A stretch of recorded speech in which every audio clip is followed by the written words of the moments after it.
empezar cun tema que a verdade é que nos preocupa, sobre todo, a boa xente do rural, os gandeiros, que é a multiplicación nos últimos tempos dos ataques dos lobos. Un animal que sempre estivo presente de algún xeito no campo galego, pero últimamente, Rocío, como nos adiantabas fai un ratiño, dende esa explotación gandeira, onde estás aí en plena Mariña lucense, é que, en fin, estos ataques estabanse producindo cada vez máis preto desos lugares como que ti estás e ademais a plena luz do día. Don Rocío, contanos.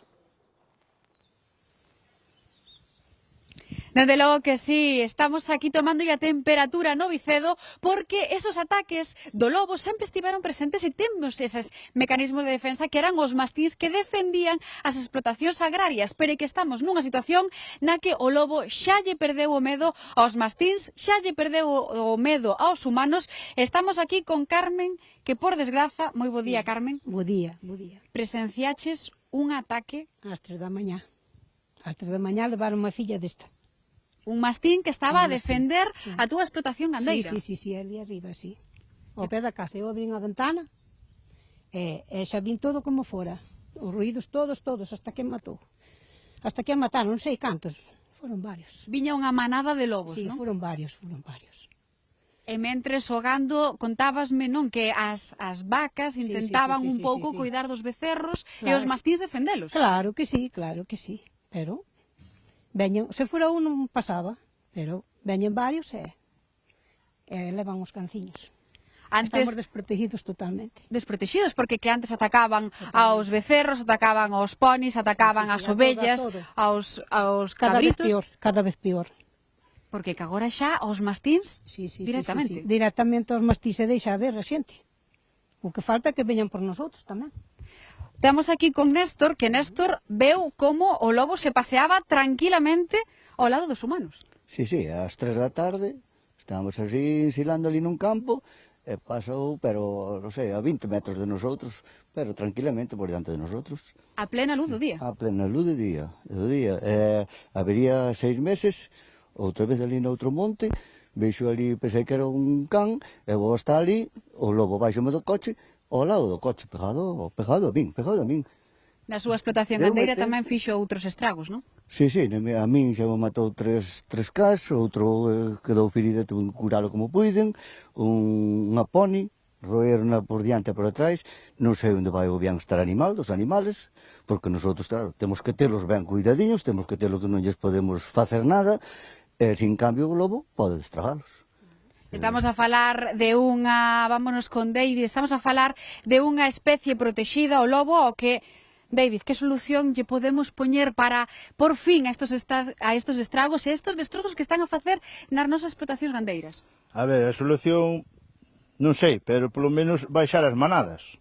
Porque, vamos a ver, isto, eu non entendo isto, porque poñenos bienestar animal, a nosotros oblíganos a unha serie de cousas, e matar o lobo, matar un bicho.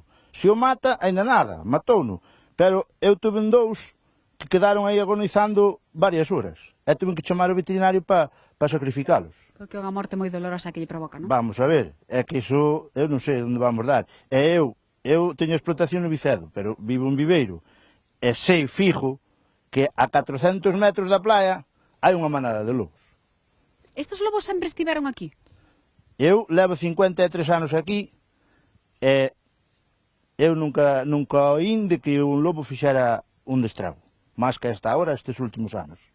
Pero é que isto é todo botado. Os lobos botáronos.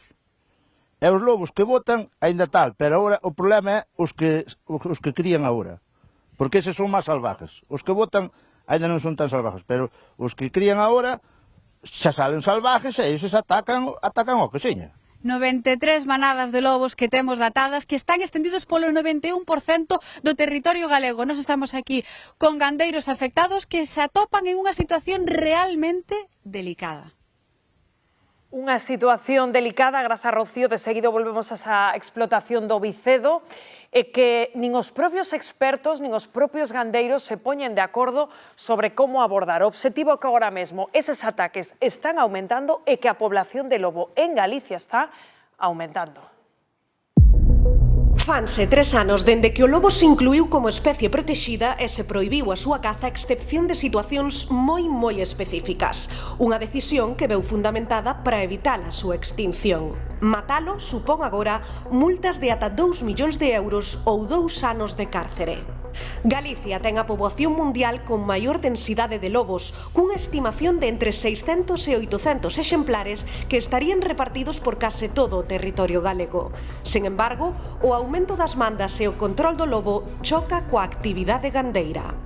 Nos últimos 3 anos, os animais falecidos polo ataque do lobo aumentaron nun 36%. Os gandeiros están desesperados e piden que se relaxen as medidas de algún xeito porque as perdas para eles non se dan compensado coas axudas que reciben. Pola contra, os expertos advirten de que as batidas de xeito aleatorio son prexudiciais porque se unha manda perde o seu líder é máis probable que ataquen ao gando sen piedade. No medio desta situación, é posible a convivencia entre os gandeiros e o lobo? Pois aí está esa pregunta que despois trasladaremos aos gandeiros. O certo é que eles din que están desesperados e as cifras, querido Bernardo, danlles a razón.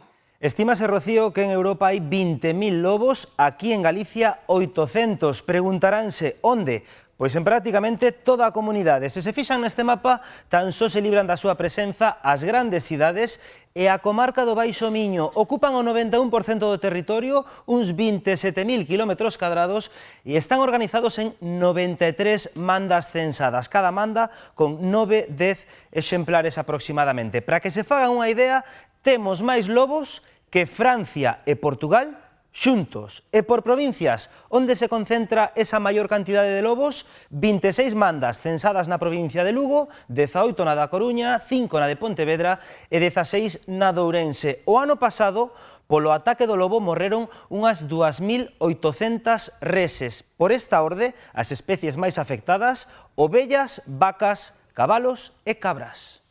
Grazas, Bernardo, por ese repaso. Bueno, traslado vos á mesa este asunto, querido Xosé. Que facemos co lobo? Porque está claro que temos un problema en Galicia, Bueno, pero eu penso que o tema do lobo é de fai xa moitísimo tempo. Sempre, eu de pequeno, convivíamos cas historias do lobo, cos ataques do lobo. Sí, pero mira ese gandeiro que entrevistaba Padín, que dicía que leva aí 50 anos sí, bueno, e que nunca vira algo semellante, A ver, eu lembro de ser pequeno e vir o lobo e atacar. Que pasa? Que estánse cambiando tamén as circunstancias de como é a gandería, é dicir, ahora estamos premiando a gandería en extensivo. Antes non había gandería en extensivo, había moito menos que agora. Entón, é normal que haxa máis ataques, porque hai máis gando vacuno e ovino tamén en extensivo. Entón, os lobos atacan. Pero ademais de que haxa máis gando, estás apuntando que está aumentando esa población de lobo porque non se llega a caza, non? Pero hai que situarse, non? Por exemplo, os lobos en sí, antes a xente, cando tiña unha matanza ou os animales mortos, estaban todos no monte. Era unha fonte tamén, agora esos animales non poden ir ao monte. O sea, hai determinadas circunstancias que se están dando precisamente para que eles actúen de outra forma. E despois, unha vez dito isto, aparte está moi penado porque pode chegar hasta 2 anos de prisión, se é unha falta moi grave, hasta 2 millóns de euros, pero bueno, o normal é entre 3.000 e 200.000 euros, se se fai algún tipo de acción contra el. Desde 2013 non hai ningunha batida de lobo legal en Galicia, e desde 2021 é unha especie protexida. Pero bueno, o que eu quero decir é que hai que facer unha ponderación. Sí, no, eso está claro, pero o que tamén é certo que os gandeiros, María, están sufrindo e algunha solución hai que darlles, non? É que eu decía, está penado matalos, pero nós que temos ali as hortas arredor da casa, eu que teño can, eu que teño permiso de armas, pois eu pego un tiro ao aire, asusto e a ver se os espantamos. Eu non digo matalos, pero si espantalos, porque se agora nos veñen, eu que solto os meus cans ali na horta, que temos as galiñas, que estamos rodeados de monte, eu tiro un tiro ao aire, espanto e a ver que pasa. Tampouco podemos deixalos acercarse matarse tanto. Non, eso A ver non, que nadie pasa. dice. Por aí que pensade, rapaces. Eu tería cuidado con María. Cuidado que a puntería é mala, pero poder podo, Poder podo tirar, a puntería é mala. María sabedes, é unha caixa de Espantanosa de sorpresas. Espanto logo a todo o mundo. Claro. Eu penso que habería que axilizar, por suposto, a análise para saber se efectivamente foi mordida de lobo e despois axilizar as axudas e aumentalas. Pero isto que apuntabas, José, parece moi interesante, Hugo, o feito de que fai uns anos se deixaba, non, que esos desposos de animais mortos, de reses, estiveran polo monte e os animais así atopaban comida facilmente, agora eso non se pode e os animais, bueno, pois achéganse onde poden. Hai que tener en conta que cada animal, é dicir, cumple unha función determinada no ecosistema e na cadea alimentaria. Evidentemente, os lobos tamén, bueno, pois son animais que teñen que alimentarse e que buscan ese alimento. É dicir, é unha cuestión ao final, bueno, pois que ocurra así, é dicir, na cadena alimentaria no ecosistema. Claro, aquí o debate, efectivamente, que facemos co lobo. Están aumentando as camadas, que é o que digamos, que creo que constituye a base do problema, e que facemos co lobo, non? Claro, matalos, efectivamente, eu creo que xa estamos nun momento na sociedade co tema da lei de bienestar animal, por exemplo, Sí, incluso cos propios expertos din que non é operativo matalos indiscriminadamente. Pero sí que hai, por exemplo, políticas de dispersión, que eso ten que, eu creo que poñelas en marcha dende o Ministerio de Transición Ecolóxica, por exemplo, é dicir, hai outras políticas que non é matar o lobo. Eu creo que xa o debate temos que pasar pantalla, non? E xa pensar noutras solucións que, por exemplo, pois coller as camadas e leválas ao outro lado e ir dispersando un pouco, digamos, onde se localizan esas camadas, que tamén é un problema, eu creo que tamén de concentración. Están aumentando as camadas, pero tamén se están concentrando, o veíamos antes no mapa que se amosaba, non? Se están concentrando en determinados lugares. Bueno, pois vamos a intentar dispersar tamén. É dicir, hai outras solucións que a pregunta tamén é iso, como se fai. Claro, se vos parecimos a volver aí a Vicedo, a esa explotación, porque creo que xa temos comunicación con Rocío, que ela así se chama, a dona desa explotación en Ovicedo. Que tal, Rocío? Moi bons días. Hola, bons días. Vamos tirando. Bueno, que facemos co lobo, Rocío? Cal credes vos que convivides con este problema diario que podería ser unha posible solución? Vamos a ver, solución teñen a que tomar os que as teñen que tomar desde arriba. O que sentimos os gandeiros é impotencia. Ante vemos o que está pasando, o que sufren os nosos animais e que non os que gobernan non toman as decisións para poñer solucións a este tema. Non podemos os gandeiros atender a todas as manadas de lobos, porque isto está descontrolado. Cando falas de descontrolado, dicir, a vos, na vosa explotación, que danos vos provocou o lobo recentemente? Vamos a ver, eu teño 3 mastines co gado. A mí matoume unha o 26 de agosto e outra o 14 de setembro. 2 animales en 3 semanas. Isto é moi repetitivo. Non pode ser. Está a manada descontrolada, está criando por aquí cerca, non se moven, porque o lobo dicen que avanza moitísimos kilómetros, pero que se está todo concentrado no mesmo sitio, vamos ter que nosotros que vamos a facer? Témonos ao lado da casa, non teñen medo, berras, tescas. Cal é a solución? Quedarnos de brazos cruzados? Non podemos. Tendes esa sensación, Rocío, de que o animal xa non ten medo? Sí, eu teño completamente segura que o animal xa non ten medo aos humanos, non ten medo aos mastís, non ten medo absolutamente a nada. E o que quere comer. Comer e dalle igual o que faiga, pero o que quere destrozar e comer. Esos ataques estánse producindo tamén a plena luz do día? Ou son pola noite? Cando se producen?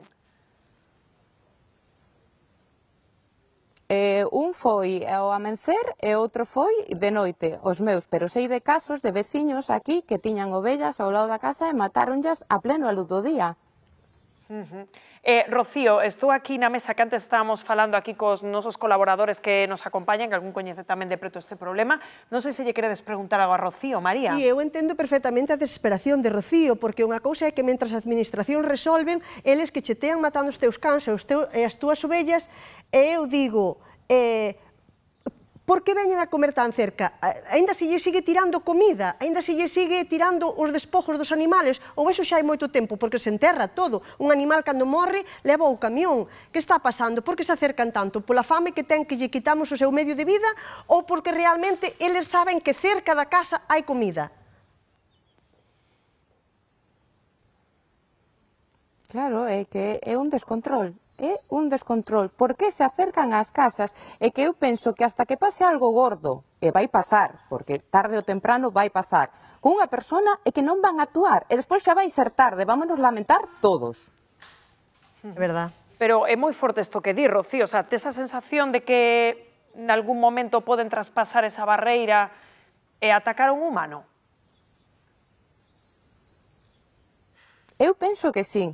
Eu penso que sí. Eu teño unha filla, a miña filla encantáballe vir aquí, estar cos cas, co gado. A miña filla ahora ten medo a vir aquí. Non quere vir. Rocío, pola vosa conta estades a tomar algún tipo de medida? Antes dicía aquí María que nos ríamos da mesa, todos tiros ao aire, non sei. Vos estades protexendo de alguna maneira a vosa explotación dos ataques, non sei. A ver, eu teño a explotación protegida cos cas, teño pastores, teño cierre en sitios con alambre, en outros sitios teño con malla, pero estamos vendo que eso non son medidas efectivas. E tú, claro, tes o ataque, chamas ao 012, veñen, che fan as fotos, o informe e tal, mandan todo para arriba e che dicen, no, pero que un can non é un animal indemnizable. Bueno, vale, e que? Quedámonos de brazos cruzados ante esa impotencia, vale? E que a que estamos esperando que pase para facer algo? Pois, Rocío, moitísimas grazas por atender a chamada do termómetro e, bueno, ser tan clara e contarnos como estades a pasar. Moito ánimo, Rocío, estaremos pendentes deste tema aquí no termómetro.